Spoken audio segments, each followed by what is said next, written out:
Come on in. Welcome to Idled Out, where we talk all things Survivor. My name is Luke, and today we're talking about Survivor challenges that just plain flopped.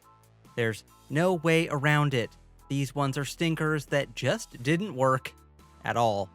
Now, don't get me wrong, I'm no hater. Let's start with the premise that I think Survivor's challenge team is great. Most Survivor challenges are genuinely fantastic, and even when they're a little too cookie cutter or a little too whatever's going on here, they're still at a minimum watchable. The flops are fun to talk about because Survivor so often hits it out of the park. After all, Survivor set the bar for reality competition challenges, but nobody bats 1,000. So today, we're looking at the rare Survivor challenge which just didn't work on TV, whether because the cast struggled to complete the challenge or understand the rules at all, or they were poorly designed or tested, resulting in dead air or a whole lot of nothing happening on screen for a whole lot of time. These won't be challenges which actually broke or malfunctioned. I've already covered those before. Rather, these are just objective failures, which had a clear goal which they completely failed to achieve for one reason or another. You can see what they were going for, but they were so far off the mark, they were like Steven trying to hit anything.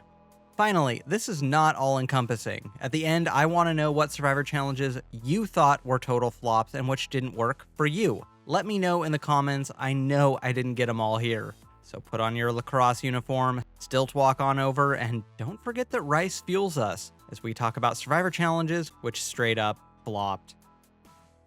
At number 5 is water lacrosse as seen in Survivor Gabon. Gabon is full of inventive challenges making immaculate use of Gabon's lush rolling hills and gorgeous waterways and beautiful culture. Innovative, one-of-a-kind challenges. And then there's this one. This was a fun concept where the cast just wasn't athletic enough to really make it work, resulting in a lot of floating around, bobbing in the water. Occasionally someone splashes or something. It's just lacrosse in water, with the players sitting on their knees on a floating platform. Jeff throws the ball in the water, and whichever team scores a goal wins the round. First to 3 rounds wins. But even athletic players like Maddie and Jackie still struggle to do anything, really. So much of the challenge is just people sitting on their little platform trying to splash the ball towards themselves. I can't control the boat. This was a fun idea. Obviously, I see what they were going for, but it just didn't really work out, though I do appreciate the attempt to do something new. You just gotta wonder how much they tested this one, though. The arena is too big, and the cast is lacking the necessary athleticism for anything exciting to happen. I mean, this is a cast primarily composed of geriatrics and weird little guys. On what planet are they going to be able to play water lacrosse? Swing and a miss. At number 4 is the Giant Ball Rolling Challenge in Survivor Philippines. In this challenge, 3 players from each tribe face off for control of a giant ball in the center of a mud pit, scoring a point by pushing the ball past their goal. First team to 3 points wins. This challenge had worked well enough in prior seasons, so there was no reason to think it wouldn't work again in the Philippines. However, this challenge stalemated on the very first round, as the 6 players wrestling for control of the ball reached a standstill in the middle of the course. This stalemate goes on for an hour, with the exhausted players mostly just laying there by the end. To end the stalemate, Penner and Skupin engage in a trade negotiation. Skupin's initial offer of his tribe forfeiting the challenge in exchange for a stack of Nickelodeon magazines is rejected, but he later accepts Penner's deal to give them Calabao's rice in exchange for giving them the challenge win, despite the impassioned pleas of Carter. But I don't know. Rice fuels us. Crazy thing is, that's the most emotion he showed the whole season.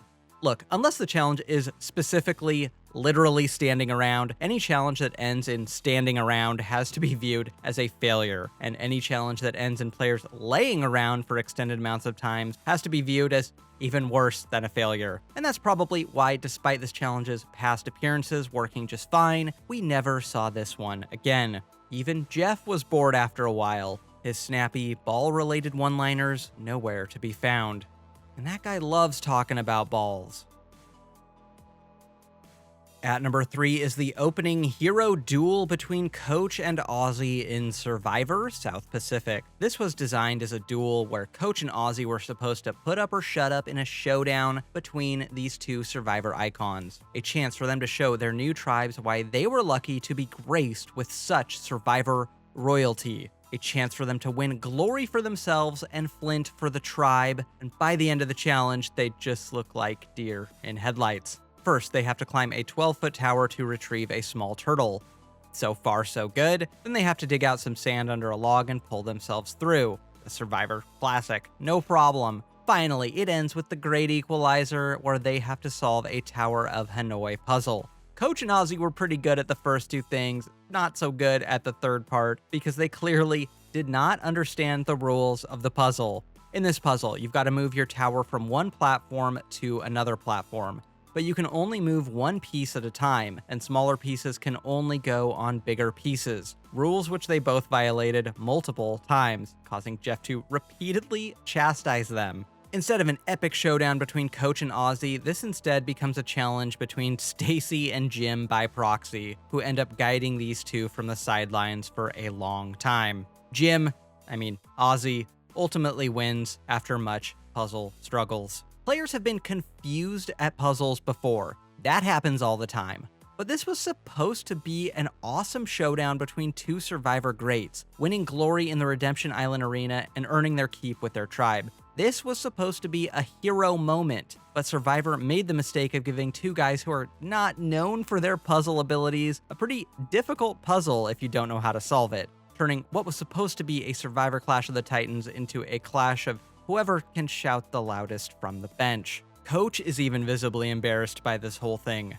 Coach, embarrassed.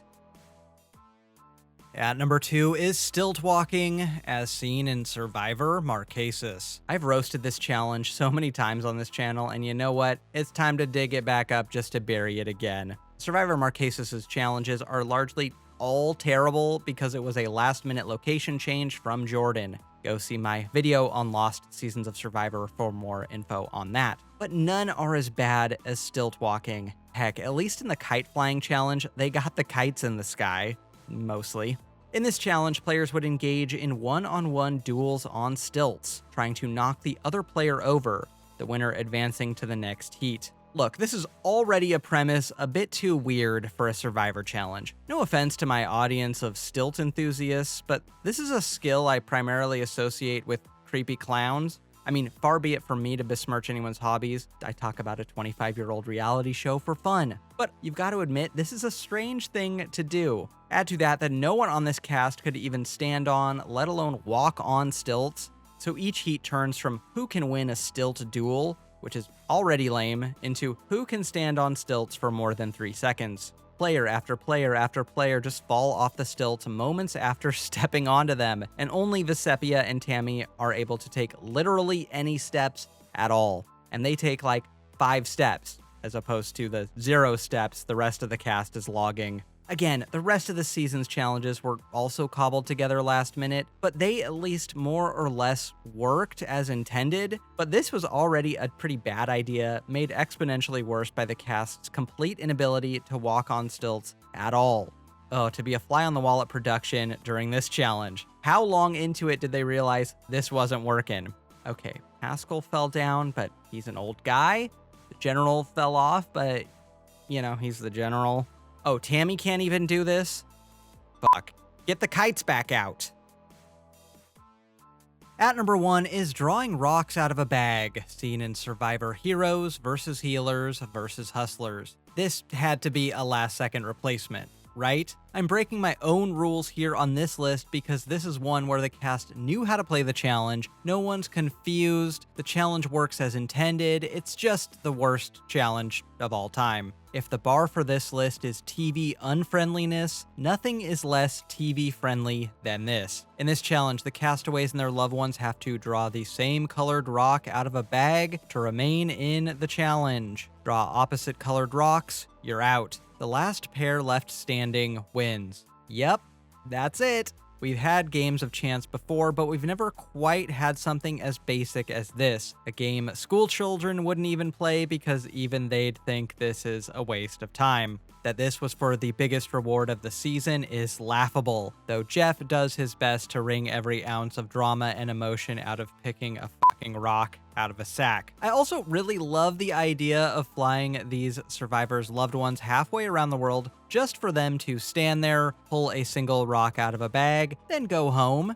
Sorry, but seeing Dr. Mike for 10 minutes is just not worth a 12-hour flight each way. I don't care how long you've been married to him. Bar none, this challenge is one of the most baffling production decisions in history, if not the most baffling of all time. I will say, to its credit, it did give us this completely unhinged Chrissy confessional, so it wasn't all bad.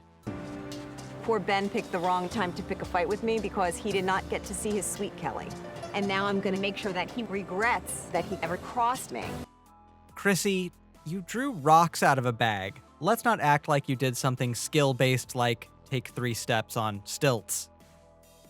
Got nothing else for ya. If you want to help fuel me like so much rice, like and subscribe and I'll get you more Survivor content just like this. Until next time, don't get idled out.